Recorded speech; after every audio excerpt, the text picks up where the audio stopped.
Ron, thank you for the question. Given the disparity between Israel and Palestine in regards to LGBTQ plus peoples and how free they are to be who they are, what would one state solution look like for this population? This is a good question, because this is a concern that I've heard many Israelis have. They're concerned that given a one state solution, social issues will change. While Israel has its own sets of challenges, it is leading the region on social issues, and many people are concerned that that will deteriorate.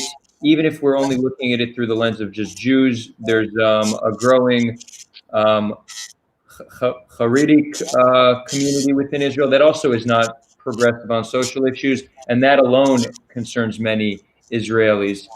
How do we alleviate these concerns? Sure. Since I'm leaving in a couple of minutes, maybe I'll address it, and I'll leave it to Rafi afterwards. So look, conservative Palestinians, whether Christian or Muslims, are no more conservative than, I actually say they're less conservative than conservative Jews that I met. And so whatever system you went through Israel, and you still, I mean, I remember not long ago, there was a demonstration in Israel, and there was someone went and stabbing some of the LGBT people. So, you know, you can't just say Israel, it was a cakewalk for you to reach this point. It wasn't, and it still isn't. It's hard all over the world. We still have issues in the United States where gays would be marching and someone will kill them. We have on average 2 or 3 people get killed in the United States, okay? So the fact that you would find some Palestinians who support traditional rights, so what? I mean, you know, we can, same thing in Israel. I'm sure my friend Rafi would prefer a world where homosexuality didn't exist, because that's what his religion teaches. But maybe not. I don't know. I'm just as an example. But to me, personally, this is personally, it's not something I feel a state should interfere in. It's not that, you know, the job of the state to tell people, you know, who they can sleep with, for the most part. You know, maybe the states can take decisions on whether they want to legalize marriage or not. That's a different story. But I think you can reach the same conclusion. I mean, Lebanon, before Israel, passed a marriage law for gays. So you can't say that, you know, that Israel only can go through these struggles and come out with the right solution. I don't see any reason to not think the same thing could happen among Palestinians. Sure. I would add one thing that Kamal told me actually one time, which I thought was interesting. He explained to me how Palestinians, actually Arab society in general, radically changed to being more conservative after the '67 war. And we also, so things are cyclical, and similarly happened in Israel. Also, both, as the result of that war, both sides became more religious and more conservative. So things had changed, and to go back to what you were saying earlier, I don't like to look at the past with entirely rose-colored glasses. Even though there were tons of Muslims, there were, like my wife's family, she was from Iraq. It wasn't always, you know, they weren't always first-class citizens. There were times of But they were citizens. Every Jew was a citizen in every Arabic country. Every Jew was a citizen in every Arabic country. Right, but there was also the world wasn't very progressive. Also, the world wasn't. It was better than Europe. Europe had gotten worse. But then, you know, starting maybe in the 20s or so, the Arab world became very liberal. It looked like America. Or you look at older pictures of Egypt, and everyone was super liberal. And then in the 60s, they lost against the Jews, and they're like, "Oh, God has punished us for losing the Exactly. So now we've got for the most part, you're right. The Al-Aqsa Mosque back, and it happened the same thing to the Jewish community. It used to be that Israel was sort of this project of like very secular, liberal, you know, kibbutznik people who built kibbutzim, and all of a sudden after '67, there was this whole movement amongst my culture, amongst like what we call the Dati Lumi, the religious nationalists, people who were like religious but somewhat modern in America, were like, oh my God, the Bible is talking to us, like, you know. God said we were going to come back and be back in Hebron and Nablus and all these places. We were going to get to come home. And it's there. It happened, like, and no one believed it was going to happen.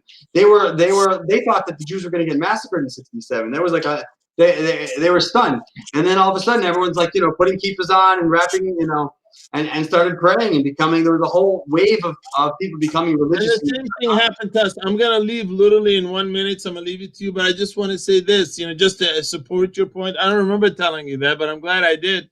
But like prior, in the 20th century, there was a slight kind of ideological fight between those who wanted Muslim states and those who wanted secular states. And the secular movements won out, hands down, up until the 1967 war. And then you started seeing the Muslim Brotherhood saying, look, these people are fighting under Judaism. They're fighting under the religion. They want a Jewish state. We have to do a religious state too to combat them. And it just created a disaster for both of us. I have a bunch of conservative lunatics who wear the kippah and a bunch of conservative lunatics who wear something else. And it just doesn't work in my life. Yeah. I got to go. But thank you for this discussion. It's really great. Rafi, it's always nice seeing you. You too.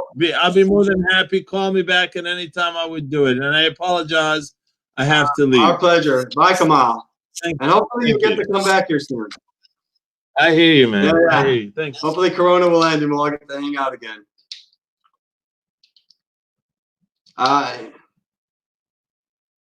Muted. Yep. Yep.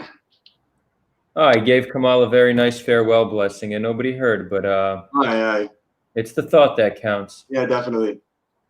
So, Rafi, you wanna? I guess just on that point.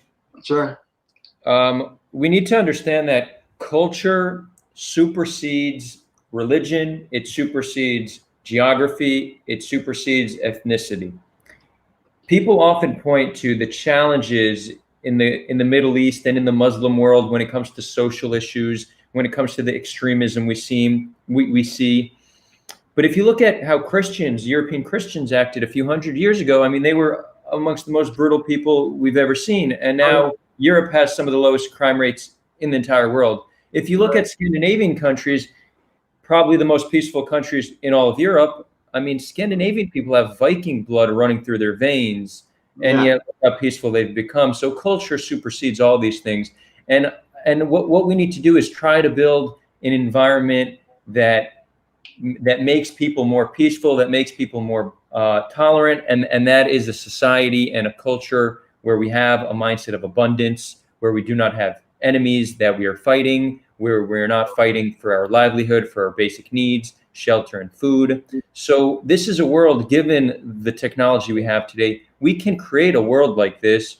And, we do see setbacks here and there, but if you look at the global trajectory over the past few hundred years, and even over the past few decades, we're making tremendous progress, bringing us to a place of abundance, of a mindset of abundance. It seems like we are facing a new challenge where we have abundance of material wealth, but a scarcity of meaning, and that's what we're seeing in the Western world. And that's why, as countries become richer, suicide rates increase as well. So we still haven't solved the whole problem. We need to find a way to give people meaning as we become more abundant.